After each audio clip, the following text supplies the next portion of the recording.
കേരള രാഷ്ട്രീയത്തിലെ തലമുതിർന്ന നേതാവും മുൻ മന്ത്രിയുമായ ജി സുധാകരൻ CPM-ന്റെ പടിയിറങ്ങുമ്പോൾ അത് കേവലം ഒരു വ്യക്തിയുടെ പിന്മാറ്റമല്ല, മറിച്ച് ദശാബ്ദങ്ങളായി പ്രസ്ഥാനത്തിന് വേണ്ടി വിയർപ്പൊഴുക്കിയവരെ വെറും കറിവേപ്പില പോലെ വലിച്ചെറിയുന്ന കമ്മ്യൂണിസ്റ്റ് ശൈലിയുടെ ദുരന്തപൂർണമായ അന്ത്യമാണ്. പാർട്ടിക്ക് വേണ്ടി വിപ്ലവം പ്രസംഗിക്കുകയും എന്നാൽ സ്വന്തം സഹപ്രവർത്തകരെ പൊതുമധ്യത്തിൽ അപമാനിക്കുകയും ചെയ്യുന്ന ഒരു നേതൃത്വത്തിന് മുന്നിൽ ഇനി തലകുനിക്കില്ലെന്ന് പ്രഖ്യാപിച്ചാണ് സുധാകരൻ പുറത്തേക്ക് നടക്കുന്നത്. വ്യക്തിത്വമുള്ള നേതാക്കളെ ശ്വാസം മുട്ടിച്ച് കൊല്ലുന്ന CPM-ന്റെ ഈ പുതിയ ഹൈക്കമാൻഡ് സംസ്കാരം ജനാധിപത്യ കേരളത്തിന് നൽകുന്ന സന്ദേശം എന്താണ്? നേതാക്കളെല്ലാം ഓരോന്നായി പാർട്ടി വിടുന്ന കാഴ്ചയാണ് നാം ഇപ്പോൾ കണ്ടുകൊണ്ടിരിക്കുന്നത്. CPM നേതൃത്വത്തിലുള്ളവരുടെ തനി നിറം കാരണമാണ് 63 വർഷത്തെ തന്റെ രാഷ്ട്രീയ ബന്ധം ഉപേക്ഷിക്കാൻ സുധാകരൻ തയ്യാറാകുന്നത്. ഈ മെമ്പർഷിപ്പ് സ്ക്രൂട്ടണി കാലത്ത് സ്വമനസ്സയാലെ മെമ്പർഷിപ്പ് പുതുക്കാതെ ഇരിക്കുകയാണെന്ന് അദ്ദേഹം ഫേസ്ബുക്കിലൂടെ വ്യക്തമാക്കുമ്പോൾ അത് ഓരോ ജനാധിപത്യ വിശ്വാസിയുടെയും ഉള്ളിൽ വലിയ ചോദ്യങ്ങളാണ് ഉയർത്തുന്നത്. പാർട്ടിയിൽ താൻ നേരിട്ട അവഗണനകൾ എണ്ണി എണ്ണി പറഞ്ഞുകൊണ്ടാണ് സുധാകരൻ തന്റെ നിലപാട് വ്യക്തമാക്കുന്നത്. സംസ്ഥാന സെക്രട്ടറി MV ഗോവിന്ദൻ തന്നെ പത്രസമ്മേളനത്തിൽ ഒരു ചോദ്യത്തിന് മറുപടിയായി താൻ ഒരു പരിഗണനയും അർഹിക്കുന്ന ആളല്ല എന്ന അർത്ഥം വരുന്ന പ്രയോഗം നടത്തുകയും പരിഹസിച്ച് ചിരിക്കുകയും ചെയ്തത് തന്നെ വല്ലാതെ വേദനിപ്പിച്ചു എന്ന് അദ്ദേഹം പറയുന്നു. ആ ചിരി കേട്ട് പത്രക്കാരെല്ലാം പൊട്ടിച്ചിരിച്ചപ്പോൾ അത് ചോദിക്കാനോ തിരുത്താനോ CPM-ൽ ആരും തയ്യാറായില്ല എന്നത് ആ പാർട്ടിക്കുള്ളിലെ ആഭ്യന്തര ജനാധിപത്യം എത്രത്തോളം മരവിച്ചു പോയി എന്നതിന്റെ തെളിവാണ്. തന്റെ പിതാവിനെ പോലും ആക്ഷേപിച്ച ഒരു ലോക്കൽ കമ്മിറ്റി അംഗം ഫേസ്ബുക്ക് പോസ്റ്റ് ഇട്ടിട്ടും അത് തിരുത്താൻ ജില്ലാ നേതൃത്വം തയ്യാറായില്ല. ജില്ലാ കമ്മിറ്റി അംഗത്തിന്റെ സുഹൃത്തായ ആ വ്യക്തിക്ക് ലഭിച്ച സംരക്ഷണം സുധാകരനെ പോലൊരു നേതാവിന് ലഭിച്ചില്ല എന്നത് ഗൂഢാലോചനയുടെ ആഴം വ്യക്തമാക്കുന്നതാണ്. ആലപ്പുഴയിലെ സ്ഥാനാർത്ഥി നിർണയത്തിലും സുധാകരനെ പടിയടച്ച് പിണ്ടം വെക്കുന്ന കാഴ്ചയാണ് നാം കണ്ടത്. ജില്ലയിലെ സിറ്റിംഗ് MLA-മാരെ എല്ലാവരെയും ഉൾപ്പെടുത്തി പട്ടിക നൽകിയ ജില്ലാ നേതൃത്വം സുധാകരനെ മാത്രം ബോധപൂർവം മാറ്റി നിർത്തി. കായംകുളത്തും അരൂരിലുമൊക്കെ ഒന്നിലധികം പേരുകൾ നിർദ്ദേശിച്ചിട്ടും സുധാകരന്റെ പേര് അവിടെ എങ്ങും ഉയർന്നു വന്നില്ല. MV ഗോവിന്ദൻ പങ്കെടുത്ത ജില്ലാ സെക്രട്ടേറിയറ്റ് യോഗത്തിൽ സുധാകരനെ മത്സരിപ്പിക്കേണ്ടതല്ലേ എന്ന ചോദ്യം ഉയർന്നപ്പോൾ മാനദണ്ഡങ്ങൾ പ്രകാരം മാറ്റി നിർത്തിയവരെ പറ്റി ഇനി ചർച്ചയെ വേണ്ടെന്ന കടുത്ത നിലപാടാണ് ഗോവിന്ദൻ സ്വീകരിച്ചത്. മാധ്യമ പ്രവർത്തകർക്ക് മുന്നിൽ സ്വന്തം മുതിർന്ന നേതാവിനെ പരിഹസിക്കാൻ ഒരു സംസ്ഥാന സെക്രട്ടറിക്ക് ധൈര്യം ലഭിക്കുന്നത് പാർട്ടിക്കുള്ളിലെ ജനാധിപത്യം പൂർണ്ണമായും മരിച്ചതുകൊണ്ടാണ്.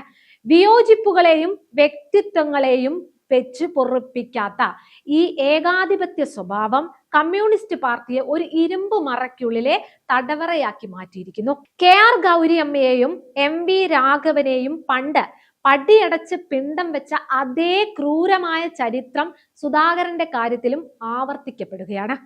പാർട്ടിയെ വിഴുങ്ങിയ ഈ ഏകാധിപത്യ പ്രവണതയ്ക്കെതിരെ ശബ്ദമുയർത്താൻ ആരും ധൈര്യപ്പെടാത്ത ഒരിടത്ത് സ്വയം മെമ്പർഷിപ്പ് ഉപേക്ഷിച്ച സുധാകരന്റെ നടപടി രാഷ്ട്രീയ മാന്യതയുടെ അടയാളമാണ്. ആശയാദർശങ്ങളിൽ ഉറച്ചു നിൽക്കുമെന്ന് അദ്ദേഹം പറയുമ്പോഴും ആദർശങ്ങൾ പണയപ്പെടുത്തിയ നേതൃത്വത്തിന് കീഴിൽ ഇനി തുടരാനാവില്ല എന്ന രാഷ്ട്രീയ സത്യമാണ് ഇതിലൂടെ പുറത്തു വരുന്നത്. വികസന നായകൻ എന്ന് സ്വയം അവകാശപ്പെടുന്നവർ സ്വന്തം വീട്ടിനുള്ളിലെ പടലപ്പിണക്കങ്ങൾ തീർക്കാൻ കഴിയാതെ ഉഴറുകയാണ്. ജി സുധാകരന്റെ ഈ പടിയിറക്കം CPM-ന്റെ തകർച്ചയുടെ മറ്റൊരു നാഴികക്കല്ലായി മാറുമെന്നതിൽ സംശയമില്ല. വ്യക്തിത്വമുള്ള നേതാക്കളെ വെട്ടിനിരത്തുന്ന ഈ രീതി വൈകാതെ തന്നെ ജനവികാരത്തിന് മുന്നിൽ തകർന്നടിയും. ആലപ്പുഴയിൽ പാർട്ടിയെ കെട്ടിപ്പടുത്ത ഒരു നേതാവ് ഇത്രമേൽ നിസ്സഹായനായി പടിയിറങ്ങുന്നത് CPM-ന്റെ താഴെത്തട്ടിലുള്ള പ്രവർത്തകർക്കിടയിൽ വലിയ വിള്ളലുകൾ സൃഷ്ടിക്കുമെന്നതിൽ സംശയമൊന്നുമില്ല. കേവലം പാർലമെന്ററി വ്യാമോഹങ്ങൾക്ക് വേണ്ടി സ്വന്തം ആദർശങ്ങളെ തള്ളിപ്പറയുന്ന പുതുതലമുറ നേതാക്കൾക്കിടയിൽ സുധാകരനെ പോലൊരു നേതാവ് അധികപ്പറ്റായി മാറിയത് സ്വാഭാവികമാണ്. എന്നാൽ സുധാകരനെ പോലെ ജനകീയ അടിത്തറയുള്ള നേതാക്കളെ പടിയടച്ച് പിണ്ടം വെക്കുമ്പോൾ നഷ്ടപ്പെടുന്നത് പാർട്ടിയുടെ വിശ്വാസ്യതയാണ്. വിയോജിപ്പുകളെ വെട്ടിനിരത്തലിലൂടെ നേരിടുന്ന ഈ രീതി പശ്ചിമ ബംഗാളിലും ത്രിപുരയിലും കമ്മ്യൂണിസ്റ്റ് പ്രസ്ഥാനത്തെ എവിടെ എത്തിച്ചു എന്നത് നമ്മുടെ മുന്നിലുള്ള വലിയ പാഠമാണ്. വ്യക്തിത്വങ്ങളെ ഇല്ലാതാക്കി അടിമകളെ സൃഷ്ടിക്കുന്ന ഈ ശൈലി ജനാധിപത്യ കേരളത്തിന് ഒരു കാലത്തും അംഗീകരിക്കാനാവില്ല. അവസാനത്തെ വിപ്ലവകാരിയുടെ പടിയിറക്കമാണ് എന്നാണ് രാഷ്ട്രീയ നിരീക്ഷകർ വിലയിരുത്തുന്നത്. പാർട്ടി സെന്ററിൽ നിന്നും നിശ്ചയിക്കുന്ന തിരക്കഥയ്ക്കനുസരിച്ച് മാത്രം അഭിനയിക്കുന്ന പാവകളായി മുതിർന്ന നേതാക്കൾ മാറുമ്പോൾ സുധാകരനെ പോലൊരാൾക്ക് അവിടെ ശ്വാസം മുട്ടുക എന്നത് പ്രവചിക്കാവുന്നതായിരുന്നു. കോൺഗ്രസ് പ്രസ്ഥാനം ഉയർത്തിപ്പിടിക്കുന്ന ആഭ്യന്തര ജനാധിപത്യവും വ്യക്തി സ്വാതന്ത്ര്യവും എത്രത്തോളം മഹത്തരമാണെന്ന് ഇത്തരം സംഭവങ്ങൾ നമ്മെ ഓർമ്മിപ്പിക്കുകയാണ്. അധികാരത്തിന്റെ ഹുങ്കിൽ സ്വന്തം സഹപ്രവർത്തകരെ പുച്ഛിച്ചു തള്ളുന്നവർക്ക് കാലം കാത്തുവെച്ചിരിക്കുന്നത് വലിയൊരു തിരിച്ചടിയായിരിക്കും. സുധാകരൻ പടിയിറങ്ങുന്നത് ഒരു ശൂന്യതയിലേക്കല്ല, മറിച്ച് കമ്മ്യൂണിസ്റ്റ് സ്വേച്ഛാധിപത്യത്തിനെതിരെയുള്ള ഒരു വലിയ രാഷ്ട്രീയ ചോദ്യമായിട്ടാണ്. സമ്പൂർണ്ണ ആധിപത്യം സ്ഥാപിക്കാൻ ശ്രമിക്കുന്ന ഒരു ചെറിയ വിഭാഗം നേതാക്കൾ CPM-നെ തങ്ങളുടെ സ്വകാര്യ സ്വത്തായി മാറ്റിയിരിക്കുകയാണ്.